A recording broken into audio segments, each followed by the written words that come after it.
Hello beautiful people! Welcome back to my channel. This is your Mama Sam dito sa Sam Sam TV. Kamusta naman kayo mga amigo, amiga, kumare at kumpare? Sana lahat kayo ay okay at safe ngayong araw na to. Syempre kung ako naman ang tatanungin nyo, kita naman ninyo, fresh overload ang beauty ng Mama Sam ninyo. So yon. So marami tayong chika ngayon. Pero syempre bago ako tumika, gusto ko munang kamustahin kayong lahat. Sana lahat kayo ay okay ang lagay ninyo. And then sana nakapaghapunan na rin kayo ng bonggang-bongga. Kung ako naman, sa awa ng Diyos ay kanina pa akong kumain mga 5 p.m. dito. So yun na yung dinner ko. Pero kumain kasi kami ng burger, chicken, french fried, o 'di ba? Ang healthy.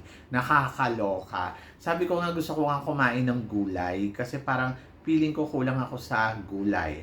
Ang nakakaloka kasi dito, gusto kong pumunta ng palengke, kaya lang hindi ako makapunta ng palengke sa umaga. Una, ang dami kong ginagawa. Pangalawa, ang init, grabe. Alam mo yung umaga pa lang, 31 degree na ang init. Tapos, pagdating ng mga bantang tanghali, 36 degree na siya by for lunch. And then, pagdating ng after ng mga 12, mga 1, 2, 3, 37 to 38 degree na. O, kamusta naman yung init na yon?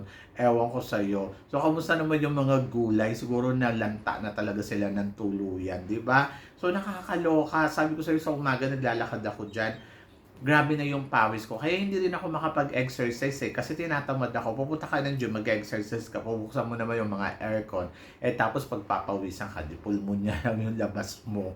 Diba? So, nakakaloka. So, namimiss ko nga yung dati, yung parang, alam mo yun, yung bubuksan mo yung gym, tapos bubuksan mo yung mga bintana, yung mga bintuan ng gym na alam mo fresh air ang ngayon hindi pag binuksan mo Diyos ko parang naglilihab yung yung hangin, yung apoy, ganon. Diyos ko, nakakaloka. Anyway, so kailangan pa rin natin mag-ingat sa tindi ng init, lalo na kung nasa Pilipinas ka or nasaan ka man parte ng Asia, kasi dito talaga mainit ngayon, promise. So, parang ang lapit lang namin sa sun. Ganon. So, yon. So, eto nga, marami tayong chika ngayon. Isa sa mga pag-uusapan natin, yung mga reyna na nagsisalihan ngayon uli dito sa mga national pageant. Nakakaloka, no? Kung iisipin mo, wala silang kakontentuhan. Noong last year, naloka tayo nang sumali si Antonia Porcildes nga sa Miss Universe Thailand.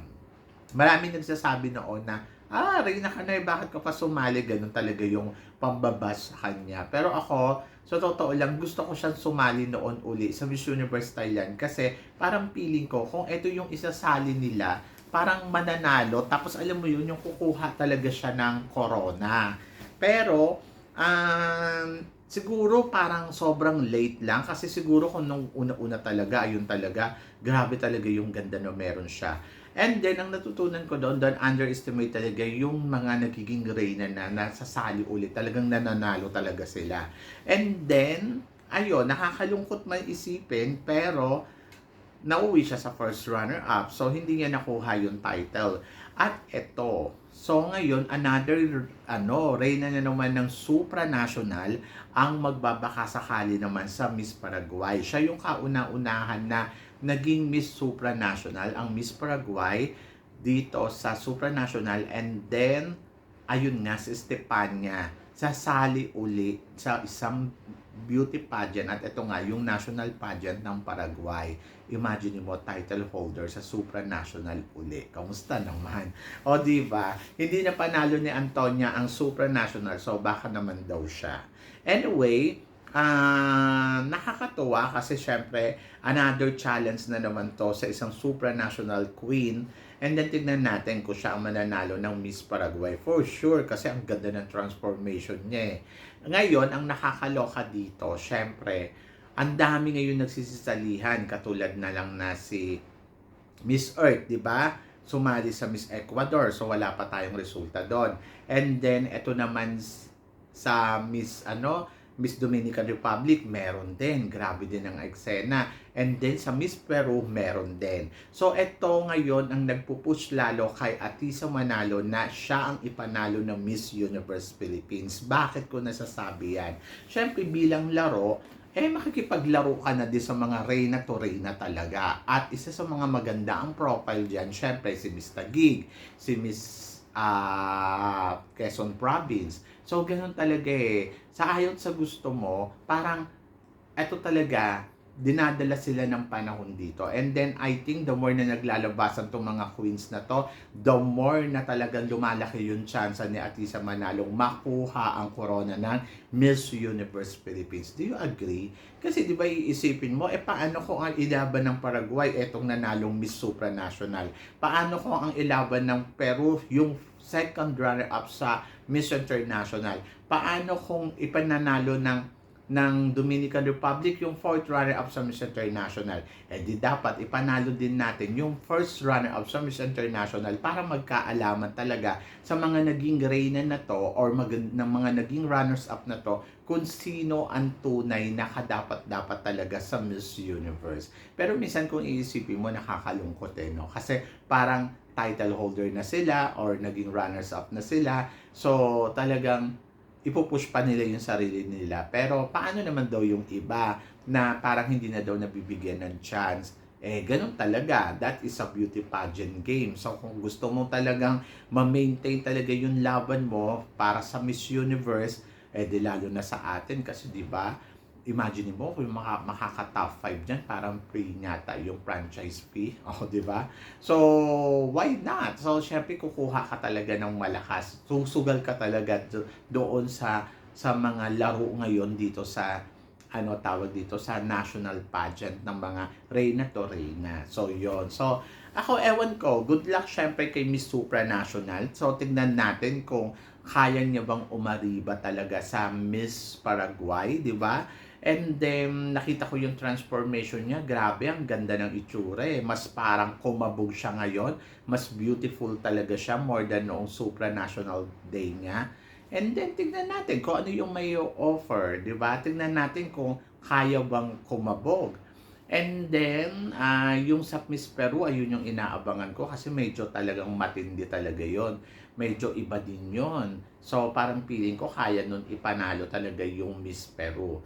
And then, sa atin naman, syempre si Atisa Manalo. So, nakikita naman natin na nakikipagbakbakan pa rin ng Atisa Manalo. So, malalaman natin sa 22 ng May kung si Atisa Manalo nga ba ang kokoronahan ng bagong Miss Universe Philippines ng ating bansa. So, parang feeling ko naman kaya naman ni Atisa Manalo. And then, sa nakikita ko na mas pinag-iigihan niya, na mas parang nagpe-prepared siya para sa coronation night, malaman natin yan. So, ano ba ang mangyayaring labanan? Pero sabi ko nga, depende yan sa laro, depende yan sa laban ng mga kandidata kung kaya nila ipanalo. Kasi kahit naging queen na sila o naging runners-up na sila sa kanilang mga pageant, hindi mo naman maitatanggi din kung wala naman silang ginagawa ding effort or extravaganza para manalo doon sa national pageant na nilalabanan nila. Pero ako kasi parang sabi ko dito sa atin, ilang ba yung mga queens dyan na galing sa iba't ibang national pageant? 3 yan sila. Si Cebu na si Chris Stephanie Hanson na naging Miss Intercontinental second runner-up noong 2014. And then si Taguig na naging first runner-up naman sa Miss Intercontinental. Isa din to sa pwedeng pag-usapan sa international pageant. And then kasi first runner-up siya sa Miss Intercontinental. And then ngayon nandito siya sa Miss Universe. Kaya lang, depende na yun sa kanila, di ba? Kung paano nila ilalaban. At hindi lang yan, si Pampanga na naging Miss Eco International din. Title holder yon. And depende na lang sa laro niya. Kaya nga sabi ko, hindi lang si Atisa Manalo talaga ang titignan mo. Kasi kahit si Miss Pampanga, si Cyril Payumo, andiyo dyan din si Taguig na talagang masasabi din natin, iba din yung ino-offer. Andiyo dyan din si Cebu. Kumbaga, sa atin talagang antitindi. Imaginein mo, galing sila sa iba't ibang mga international pageant. So, sa kanila nga, isa lang di ba? Sa Paraguay, ito lang si Stephanie ng supranational. Tapos doon naman sa Peru, isa lang din, di ba? Kung iisipin mo, grabe sa atin, ang dami. But, tignan natin, wish all the best. Kasama pa pala si Laguna. Si Laguna din, galing din niya sa isang international pageant na naging title holder din doon. Si Miss Laguna. Kaya, sabi ko, grabe, tindi ng labanan. But, wish all the best kung sino ang makakarating sa dulo ng competition. tignan natin kung kaya ba nila talaga yung laban na to or mati-thank you girl ba sila. So, depende na yan. But this time, mas nakikita ko na mas lumalakas yung laban ni Atisa Manalo dahil sa mga naglalabasan ng mga queens na sumasali ngayon sa iba't iba klase ng pageant, sa national pageant ng ibang bansa. Diba? So, yon, kayo ba?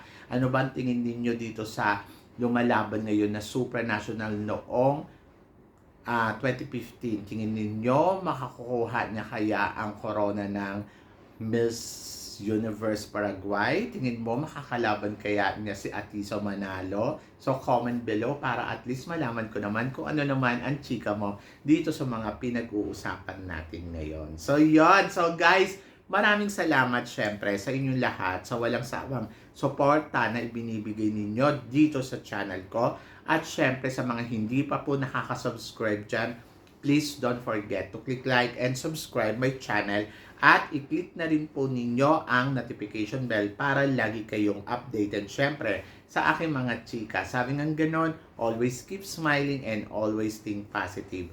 Walang imposible guys, magtiwala lang tayo sa itaas. Kaya guys, hanggang dito na lang, hanggang sa muli nating chikahan.